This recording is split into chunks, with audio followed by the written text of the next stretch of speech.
Hello दोस्तों, good morning, नमस्ते, राधे राधे, जय माता दी। दोस्तों कैसे हैं आप सब फ्रेंड्स। तो आशा करते हैं आप लोग बहुत अच्छे से होंगे और मैं भी अच्छे से हूँ। तो सुबह की देख सकते हैं 5 बज चुकी है। आज है 26 अप्रैल और दिन है सैटरडे और सुबह की मॉर्निंग हो रही है। सुबह ऐसे तो मैं 4 बजे उठ गई थी और देखिए सुबह में 5 बजते ही जो है बहुत जल्दी उजाला हो जाता है हमारे तरफ। और गर्मी के समय में ना बहुत जल्दी 5:15 बजे जो है ना बहुत धूप भी आ जाती है, थोड़ी थोड़ी धूप आ जाती है क्योंकि यहाँ सामने बिल्डिंग है, इसकी वजह से धूप अभी जो है दिखाई नहीं दे रही। देख सकते हैं सूरज भगवान जी जो है धीरे धीरे जो है ना धूप निकलने की तैयारी हो रही है और सूरज भगवान थोड़ी सी दिखाई दे रहे हैं रात की चांद वाली। चलिए हम अपना काम स्टार्ट करते हैं। तो यहाँ देखिए अभी मॉर्निंग की 5 सवा 5 हो गई है और धूप भी बहुत ज़्यादा मेरे तरफ आ जाती है। 5:30 पौने 6 होते होते धूप काफ़ी ज़्यादा हमारे विंडो से दिखाई देने लगती है। और क्योंकि विंडो के सामने बिल्डिंग नहीं है, ज़मीन है, खाली प्लॉट है, उसके वजह से धूप बहुत जल्दी आ जाती है हमारे विंडो में। और यहाँ देखिए मैंने सब्जी बना ली है और सब्जी नहीं बनाई क्योंकि सुबह के अभी मॉर्निंग के नाश्ता बना रही हूँ, बच्चे के स्कूल की जाने की तैयारी हो रही है। तो मैंने जो है आलू की भुंजिया बनाई है। उसके बाद मैं यहाँ बना ली हूँ पराठे बन चुकी है और बच्चों को देते हैं पराठे नाश्ता में। उसके बाद मैं घर के लिए ये रोटी साथ के साथ मैं बना लेती हूँ क्योंकि गर्मी के टाइम ऐसा लगता है ना कि जितना जल्दी हम किचन का काम करके जो है फ्री हो जाए। तो यहाँ मैं साथ में जो है रोटी इसलिए बना लेती हूँ क्योंकि बच्चे के बहाने ही लंच जो है समय से बन जाती है। जब बच्चा का स्कूल रहता है ना तो हम लोग का बहुत काम आसान हो जाता है। क्यों आसान होता है कि उन्हीं के बहाने जो है हम समय पर उठते हैं और लंच भी ऐसे बन जाता है। ऐसे तो मैं सुबह में जल्दी ही उठती हूँ मगर जब बच्चा का स्कूल नहीं रहता है ना थोड़ी सी जो है आलस भी आती है। स्कूल रहता है तो हम फटाफट सारे काम जो है अपने काम को कर लेते हैं। बच्चे स्कूल चले गए हैं, रिया रीति की स्कूल जाने के बाद मैं यहाँ पपाया छिल रही हूँ। इसके छिलके मैंने निकाल लिया क्योंकि पपाया एक से दूसरे दिन जो अगर रखिएगा ना तो बहुत जल्दी गल जाती है। ये कल जब हम मंगाए थे तो बहुत हरे थे क्योंकि गर्मी की वजह से बहुत जल्दी पक जाते हैं। तो यहाँ मैं पपाया छिल रही हूँ ठाकुर जी के लिए। जब हम नहाकर आएंगे पूजा करेंगे तो आज हम पपाया लगाएंगे। तो यहाँ मैं छिलकर एक प्लेट में रख लेती हूँ और ठाकुर जी जग चुके हैं क्योंकि जब बच्चों लोग नहाकर आते हैं तो उन्हीं से मैं उठवाकर और उन्हें दूध का भोग लगा दी हूँ। उसके बाद मैं नहाकर आऊँगी तो मैं ठाकुर जी को पूजा करूँगी और उन्हीं के लिए मैं यहाँ पपाया छील के रख लेती हूँ। बहुत सारा इसमें बीज निकला है तो इस बीज को ना फेंका ना करें, इसे सुखाकर आप गमले में लगा सकते हैं, बहुत सारा प्लांट हो जाता है। और ये जो छिलके हैं ना, छिलके इसको भी नहीं फेंकना चाहिए। छिलके को पानी में 2-4 दिन रखने के बाद हम पौधे में डाल देते हैं। इससे भी काफ़ी ज़्यादा पौधे को एनर्जी मिलता है, प्रोटीन मिलता है। कोई भी छिलके नहीं फेंकना चाहिए, जैसे आलू के छिलके होते हैं, कोई भी सब्जी का छिलका निकलता है तो हम जो है रख लेते हैं उसको पानी में 3-4 दिन रखने के बाद गलाने के बाद हम पौधे में डालते हैं। इससे भी काफ़ी आपके प्लांट हेल्दी रहते हैं। तो यहाँ देखिए मैंने छोटे छोटे पीस काट लूँगी। जब रिया रीति स्कूल से आएंगे तो उन्हें हम दोपहर में खिलाते हैं। कोई भी फ्रूट जो है ना दोपहर में खिलाना चाहिए बच्चों, क्योंकि सुबह में जल्दी जल्दी इतना टाइम निकल जाता है ना कि सुबह में बच्चों लोग को फल खिलाना टाइम मिलता ही नहीं है। इसलिए मैं फल खिलाने का टाइम मैं रखती हूँ दोपहर में या तो शाम के 4 बजे रखती हूँ। ऐसे कभी कभी सुबह में खाते हैं, जैसे जूस पी कर जाते हैं, मौसम्मी का निकाल कर रखती हूँ। तो मौसम्मी मेरे यहाँ जो है 12 मास आते रहता है। जैसे ही विंटर ख़त्म होती है तो समर आती है तो मौसम्मी का, अनार का जूस, ये सारे जूस मेरे यहाँ जो है कंटिन्यू चलते रहता है। फ्रूट तो डेली ही खाना चाहिए, जैसे कि आज हम पपाया खा रहे हैं तो कल हम एप्पल खा रहे हैं, परसों हम बनाना खा रहे हैं। कुछ इस तरह से जो है फल को बदल बदल के खाना चाहिए और फल खाने से सेहत भी काफ़ी अच्छी खासी रहती है। तो आजकल तो वेजिटेबल या फल हो कोई भी शुद्ध नहीं मिल रहा है, हर चीज़ में जो है मिलावट ही मिल रहा है। जैसे जैसे कि आप गाय के दूध भी ले रहे हैं तो अगर सामने ले रहे हैं तो आपको सही मिल रहा है, अगर सही सामने नहीं ले रहे हैं तो उसमें भी मिलावट चलती है। तो आजकल ना कुछ भी सही नहीं मिल रहा है। फिर भी सेहत सही रखने के लिए कुछ ना कुछ तो आपको प्रोटीन, जैसे कि ये फल फूल प्रोटीनें हैं तो इसे भी आपको कंटिन्यू ही लेना चाहिए। और अगर आप खाएंगे तो बच्चे भी देखा देखी खाते हैं तो उनके सामने इस तरह से लेके बैठेंगे तो बच्चे भी कुछ न कुछ जो है लेकर खाएंगे। बच्चे नहीं भी खाए ना, जो अगर बच्चों को फ्रूट पसंद हो वही फ्रूट लाकर बच्चों को खिलाना चाहिए। जैसे कि हमारे यहाँ ये पपाया पसंद है तो पपाया मैं हमेशा मंगाकर उन दोनों को खिलाते रहती हूँ। या अगर फ्रूट नहीं खाते हैं तो मैं ज़बरदस्ती जो है जूस निकालती हूँ, जैसे कि एप्पल का जूस निकल जाता है, संतरे का जूस निकल जाता है, तरबूज का, वाटर मिल्क का जो है ना जूस निकलता है। तो आज मैं नहीं निकालने वाली हूँ, कल निकालूंगी। तो आज मैं पपाया कट करके रख दूंगी, जब बच्चे स्कूल से आएंगे खाना खाने के बाद जो है ये हम खिलाते हैं 2 घंटे के बाद। तो यहाँ देखिए ये कट चुका है। तो अब हम चलते हैं। तो फ्रेंड्स यहाँ देखिए रीति के पापा जाने वाले हैं, क्योंकि हमारे यहाँ जो है पति का नाम नहीं लिया जाता, इसलिए हम जो है अपने बच्चे का नाम लेकर ही बोला जाता है। तो ये इसका कारण कुछ वजह है, इसलिए जो है अपने हस्बैंड का नाम नहीं लेना चाहिए। इसलिए मैं रिद्धि के पापा जा रहे हैं तो मैं सोची कि न भूखे पेट नहीं जाएंगी, सुबह नहीं खा पाते हैं, बोलते हैं कितना सुबह हम नहीं खाते हैं, तो इसलिए मैं सोची कि खाली पेट भेजने से अच्छा है कि यहाँ हम लस्सी बना लेते हैं। क्योंकि रात में मैं डेली दही जमने के लिए छोड़ देती हूँ और सुबह में जैसे रोटी के साथ चावल के साथ, हमारे यहाँ गोपाल जी है उनके लिए तो दही होनी ही चाहिए। तो ये मटकी की दही ना बहुत ही टेस्टी बनता है, तो मैं सोची कि चलो आज हम जो है लस्सी बना लेते हैं। खाली पेट घर से बाहर नहीं जानी चाहिए, चाहे जितना सुबह आप निकले कुछ न कुछ खाकर ही जाना चाहिए। चाय उतना वो नहीं पीते हैं, इसलिए मैं सोची चलो इसको हम लस्सी बनाकर उन्हें दे देते हैं। और ये लस्सी घर का जो बनता है ना तो बहुत ही टेस्टी बनता है। कुछ भी अगर नहीं भी डालेंगे ना तो लस्सी घर का बनाइएगा, बहुत ही टेस्टी बनता है। क्योंकि घर का जमा हुआ दही का लस्सी अलग ही बात होता है। तो यहाँ देखिए लस्सी बन चुका है, इसमें मैंने डाला था चीनी, पीसी हुई चीनी मैं हमेशा पीस कर रखती हूँ ताकि जब भी फटाफट बनाना हो लस्सी तो मैं इसमें डालकर, ऊपर से मैं डाल दी हूँ मलाई। तो चलिए हम दे देते हैं, और वो रेडी भी हो चुके हैं। सुबह नहीं खा पाते हैं, सुबह नाश्ता नहीं करते, जैसे कि 10 के बाद ही करते हैं, तो उनको थोड़ा सा काम आ गया था, निकलना था, तो मैं सोची कि लस्सी इनको दे देती हूँ, पीकर निकल जाएंगे, उसके बाद मैं बाकी काम करूँगी फ्रेंड्स। तो चलिए हम ये तो निकल रहे हैं, जा रहे हैं अपने काम से, मैं भी अपना काम करने जा रही हूँ। तो फ्रेंड्स थंबनेल देख के समझ चुके हैं कि आज की ब्लॉग में आपको क्या मिलेगी। तो आज हम बनाने जा रहे हैं, दोपहर के 12 बज चुके हैं और हम बनाने जा रहे हैं गोपाल जी के लिए न्यू बेड।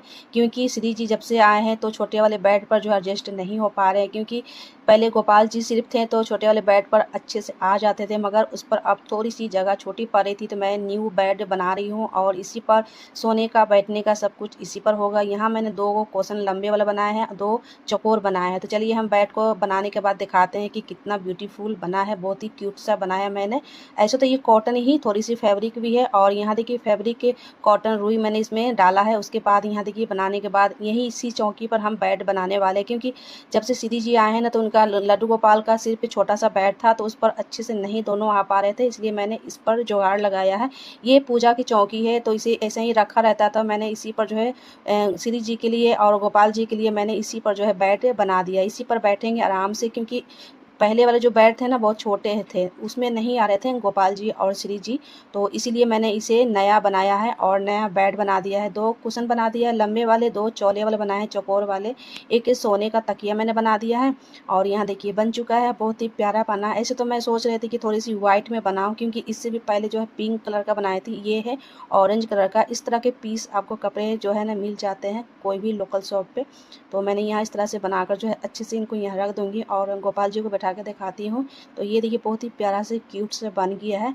मेरे मन में चल रहा था कि मैं व्हाइट कलर का बनाऊँ। जब से श्री जी आए ना तो गोपाल जी का बेड काफ़ी छोटी लग रही थी, क्योंकि बैठने में नहीं बन रहा था, इसलिए मैंने इस तरह के बड़े से बेड बना दिया। इसी पर सोएंगे बैठेंगे आराम से, फाइल से हो जाएगा। और श्री जी जब से आए काफ़ी ज़्यादा दिक्कत हो रही थी, और इन्हें दिक्कत होती है तो मुझे भी दिक्कत होती है, इसलिए मैंने सोची कि क्यों ना आज मैं इनका बेड बना ही लेती हूँ। ऐसे मेरा तो मन था व्हाइट कलर का बनाने का, मगर मेरा मार्केट नहीं जाना हो रहा था, इसलिए मैं जो था कपड़े मैं उसी से बना दी हूँ। फिर बाद में जो है ना जब मन करेगा तो व्हाइट कलर के बनाएंगे या तो ऑरेंज कलर के। ये हैं, इससे पहले मैंने पिंक कलर के बनाए थे, थोड़ा सा सेम लग रहा है मगर वीडियो में पता नहीं कैसा कलर आ रहा है। ऐसे ये ऑरेंज कलर का है, इससे पहले मैंने बनाया था बिल्कुल पिंक कलर का, जो कि डार्क पिंक कलर होते हैं ना, उससे बनाया है। क्योंकि वो भी छोटे से ही बने हैं, क्योंकि उस समय जो है श्री जी नहीं थे, बाद में श्री जी जो है जब मैं गई थी बांके बिहारी तो वहाँ से इन्हें बरसाने से मैं लाई हूँ। और जब से आए तो मेरे मन में चाह रहा था कि जब भी, क्योंकि श्री जी को बैठने में तकलीफ ज़्यादा हो रही थी ये छोटे से बेड पर, और दोनों को इसी पर बैठा रहे थे, इसलिए मैं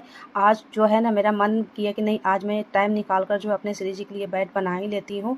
तो ये रहा श्री जी का नया सा बेड, और इसी पर आराम से बैठेंगे। ऐसे मैं जिस बेडरूम में सोती हूँ ना तो उसमें एसी है, तो ज़्यादा गर्मी पड़ता है तो मैं अपने साथ ही सुलाती हूँ। एक टेबल छोटा सा रखी हूँ उसी टेबल पर, और इसी में सुलाती हूँ। ज़्यादा गर्मी पड़ता है तो मैं अपने साथ ही सुलाती हूँ, ज़्यादा गर्मी नहीं रहता है तो ये मंदिर में ही सो जाते हैं। तो इस तरह के मैंने जो है 2-3 बेड इनके लिए बना के रखी। ऐसा नहीं कि एक ही बेड है, बहुत सारा बेड हो गया है। इससे भी बड़े बेड मैंने पहले भी बना के रखे, मगर वो भी जगह की कमी है, इसलिए मैं नहीं निकाल रही हूँ। इनके लिए अभी नया बेड का भी ऑर्डर दिया गया है बनने के लिए, जो कि स्टील में बनवाने वाली हूँ। तो जब बनकर आएगा तो उसको भी आपको ज़रूर हम दिखाएंगे। तो ये मैंने जो नवरात्रि समय घूमने गई थी ना, तो ये बेड मैं वहीं से लाई थी, तो उस समय जो है श्री जी हमारे पास नहीं थे। श्री जी तो अब आए हैं, तो इनके लिए जैसे इनके लिए जो सुविधा रहेगा मैं वो करूँगी।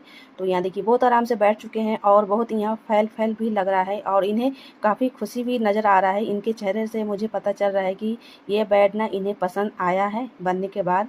तो दोस्तों आप भी अगर आपके घर में भी ठाकुर जी हैं तो इस तरह से बेड बना सकते हैं। जब भी बेड बनाएं तो फॉर्म शीट लेकर ही बनाएं, क्योंकि अगर कॉटन रुई भरेंगे तो गोपाल जी गिरने का डर रहेगा, क्योंकि वो बराबर में नहीं रहते हैं, लेवल में नहीं रहते हैं।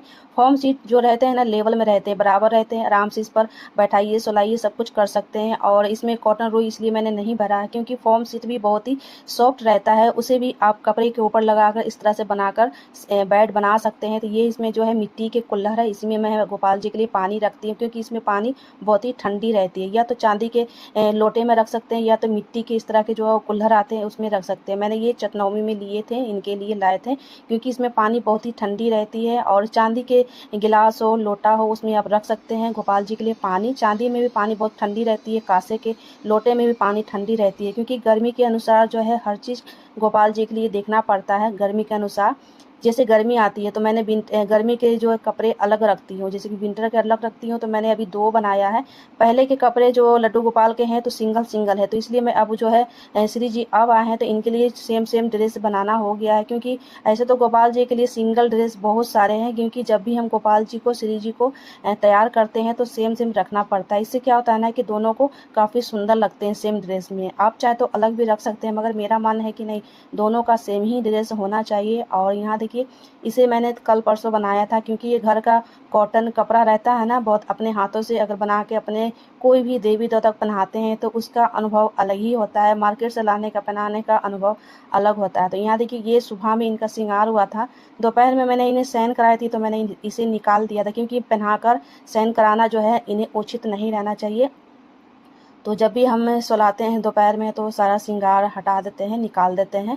शाम को मन होता है तो इन्हें पहनाते हैं, नहीं तो छोड़ देते हैं। सुबह में इनका श्रृंगार हो गया था, बहुत ही प्रॉपर हुआ था। उसका शॉर्ट वीडियो मैं दूसरे चैनल पर डाली थी, पूजा वाला पर डाली थी, इस पर नहीं डाली थी, क्योंकि ये ब्लॉगिंग का मेरा चैनल है और पूजा वाला चैनल मेरा अलग है, जो कि वो पूजा में राधा रानी के श्रृंगार का वीडियो जाता है। तो ये देखिए एक और ड्रेस है ग्रीन कलर का। तो मुझे जैसे जैसे टाइम मिलता है ना, क्योंकि घर गृहस्थी में टाइम निकालना बहुत ही मुश्किल होता है, जैसे कि हम भगवान की सेवा भी लेते हैं, परिवार को भी देखना होता है। तो जैसे टाइम मिलता है मैं अपने भगवान जी को सेवा करती हूँ। तो यहाँ देखिए 2 ड्रेस तो तैयार हो चुका है, अब तैयारी हो रहा है अक्षय तृतीया की हो रही है, वो उसमें भी जो है न्यू ड्रेस पहनाया जाता है, जो कि जैसे कि बड़े बड़े ठाकुर है उनका भी ड्रेस मैं न्यू ही पहनाती हूँ। और उस दिन तो चंदन का श्रृंगार होगा, देखते हैं। ऐसे तो ड्रेस मैंने बना ली हूँ, फिर भी देखते हैं अगर चंदन का श्रृंगार रहता है तो उसमें तो ड्रेस पहनाना नहीं होता है, श्री जी पहनेंगे। गोपाल जी तो चंदन में श्रृंगार ही उनका होगा। यहाँ देखिए मैंने एक इस तरह के मुकुट में लगाने के लिए बनाया है, सेम जो ज्वेलरी के सेम होते हैं वही बनाया है। तो ये सुबह में श्रृंगार हुई थी, दोपहर में जब शयन कराए तो निकाल दिया जाता है। तो यहाँ देखिए ये 2 ड्रेस हो गया है कॉटन का। घर का बनवा ड्रेस बहुत ही ठीक रहता है इसमें, क्योंकि अपने हाथों से अच्छे तरीके से बनाते हैं, कंफर्टेबल बनाते हैं कि हमारे ठाकुर जी को कोई प्रॉब्लम ना हो, उसी हिसाब से हम ड्रेस बनाते हैं।